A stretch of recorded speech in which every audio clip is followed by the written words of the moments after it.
இந்த கலிமாவை நேசிக்க வேண்டும். நிர்பந்தத்தோடு கலிமா கிட்ட செல்லக்கூடாது. கலிமாவை நேசிக்க வேண்டும். லா இலாஹ இல்லல்லாஹ் என்ற கலிமா உண்மையான கலிமா. எனவே இந்த கலிமாவுக்காக நான் வாழ்ந்து மரணிப்பேன் என்று அந்த நேசம் வர வேண்டும். என்ன முஸ்லிம் ஆயினத்தால் எவ்வளவு கஷ்டப்பட வேண்டியிருக்கு என்று நினைத்தால் லா இலாஹ இல்லல்லாஹ்வால் எந்த பிரயோசனமும் உனக்கு இல்லை. கலிமாவை நேசிக்கிறேன் என்ன மீனிங்? அல்லாஹ்வை நேசிக்கிறது. அல்லாஹ்வை நேசிக்கணுமாக இருந்தால் இன்ஷா அல்லாஹ் பிறகு நமக்கு அல்லாஹ்வை நேசிப்பதற்குரிய வழிகளை ஷேக் அவர்கள் பட்டியலிடுவார்கள், எப்படி நம்ம அல்லாஹ்வை நேசிக்கலாம் என்று. இப்போ அல்லாஹ்வை நேசித்தால் கலிமாவை நேசிக்கலாம். கலிமாவை நேசித்தால் நிச்சயமாக நமக்கு இந்த உலகத்தில் எல்லாமே சிம்பிள் ஆகிவிடும். அப்போ கலிமாவை நேசிக்கிற ஒருவனுக்கு நெருப்புக்கு மேலே கட்டி தூக்கினா சந்தோஷமாக இருக்கும். அவன் கன்னத்தில் துப்பாக்கியை வச்சா சந்தோஷமாக இருக்கும். கழுத்தில் வாளை வைத்தால் சந்தோஷமாக இருக்கும். கலிமாவை நேசித்தால், உண்மைக்கு உண்மையாக நேசித்தால். இல்லை என்றால் பிரச்சனை தான். அப்துல்லாஹ் இப்னு ஹுதாஃபா ரலியல்லாஹு அன்ஹு அவருடைய வரலாறு சொல்வார்கள். என்னது, ஒரு கிறிஸ்தவ மன்னனிடம் அவரும் அவருடைய படையும் மாட்டிக்கொண்டது. அந்த நேரத்திலே கிறிஸ்தவ மன்னன் இவரை கிறிஸ்தவராக மாற்றுவதற்கு நிறைய முயற்சி செய்கிறான். அப்துல்லாஹ் இப்னு ஹுதாஃபாவை கிறிஸ்தவராக மாற்றிவிட்டால் கூட இருக்கிறவங்களையும் மாற்றி விடலாம் என்று நிறைய முயற்சி பாகேன் பண்றான். என்ன, ஆட்சியில் பங்கு தருகிறேன், என்னுடைய மகளை திருமணம் முடித்து தருகிறேன், எவ்வளவு சொல்லி பார்த்ததுக்கு பிறகும் அவர் அசையவில்லை.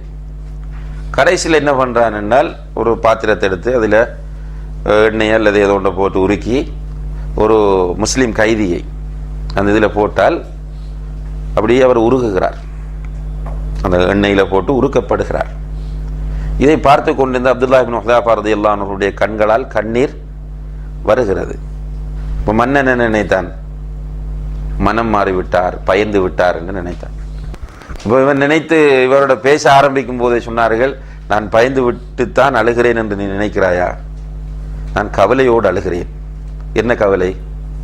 எனக்கு உள்ளது ஒரே ஒரு உயிரே.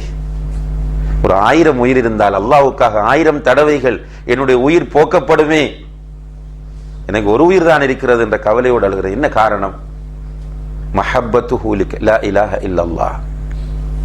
லா இலாஹ இல்லல்லாஹ் அப்படி நேசித்தார். நேசித்ததனால் அவருக்கு அந்த உணர்வு வருகிறது. லா இலாஹ இல்லல்லாஹ்வை நேசித்தால் சுடுமணலில் போட்டு புரட்டப்பட்டாலும் சந்தோஷமாகத்தான், விரக்தி வராது. நம்ம சும்மா போய் இந்த ஜமாத்தில் இணைஞ்சு கொண்டு அடி வாங்க வேண்டியிருக்கு. இப்போ நம்ம நினைக்கிறோம், சில நேரங்களில் தாவா பண்ணும்போது நிறைய விமர்சனங்களும் பிரச்சனைகளும் சிக்கலும் வரும்போது என்னது தேவையில்லாத விஷயம். பள்ளிவாசலில் நிர்வாகத்தில் இருப்போம், ஒரு சென்டரில் நிர்வாகத்தில் இருப்போம், நிறைய சிக்கல் வரும். என்ன நினைக்கணும்? ஒதுங்கினா வீட்டில் உட்கார்ந்தா என்னாண்டு. என்ன காரணம்? அது ஒன்று நம்ம போய் இணைந்தது வேறொரு நோக்கத்துக்காக இணைந்திருப்போம், இஹ்லாஸ் இல்லாமல் இருக்கும். அல்லது போகும்போது இஹ்லாஸ் இருந்திருக்கும், கலிமாவில் மஹப்பத் இருந்திருக்காது. கலிமாவில் மஹப்பத் இருந்தால் நமக்கு தேவை இந்த கலிமா நிலைநாட்டப்பட வேண்டும், இவர்கள் திருப்தி அடைய வேண்டும் என்ற அவசியம் நமக்கு கிடையாது. இந்த விரக்தி எல்லாம் நமக்கு நிச்சயமாக கலிமாவை நேசித்தால் வராது. கலிமாவை நேசித்தால் கலிமாவுக்கு எதிரான அனைத்துமே நமக்கு வெறுப்பாக இருக்கும்.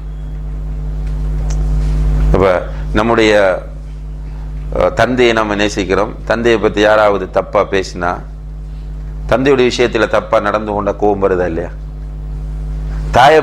தாயை நேசிக்கிறோம், தாயுடைய விஷயத்துல யாராவது தப்பா பேசினா, தப்பா நடந்து கொண்டா நம்ம கோபம் வருதா இல்லையா? அல்லாஹ்வுடைய விஷயத்துல ஒரு பிரச்சனையும் இல்லை. காரணம், அல்லாஹ்வின் மீது நேசம் இல்லை.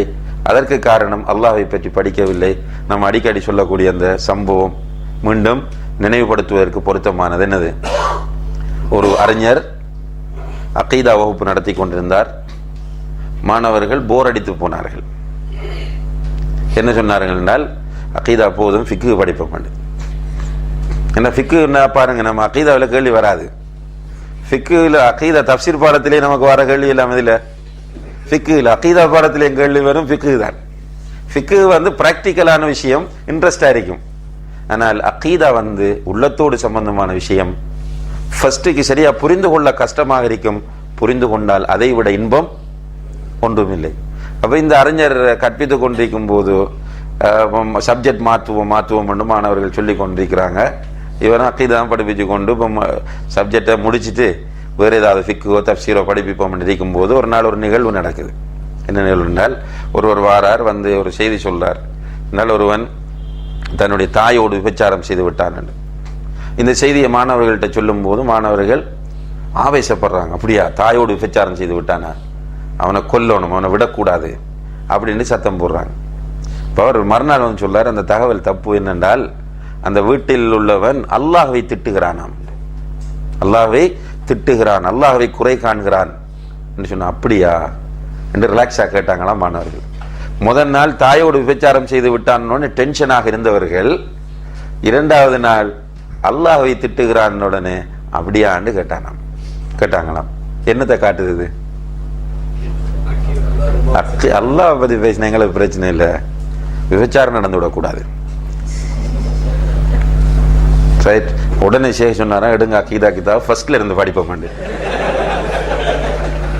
என்றால் அக்கீதா தெரியல, தெரிஞ்சிருந்தா ஃபர்ஸ்ட் கோபம் வந்திருக்கணும். எதுக்காக? அல்லாஹ்வை பற்றி திட்டுறாருன்னு கோபம் வந்திருக்கணும். என்றால் எல்லாவற்றையும் விட மேலாக அல்லாஹ்வை நேசிக்க சொல்லி அல்லாஹ் குர்ஆனில் சொல்லுகிறான். அப்ப அந்த நேசம் வரவில்லை.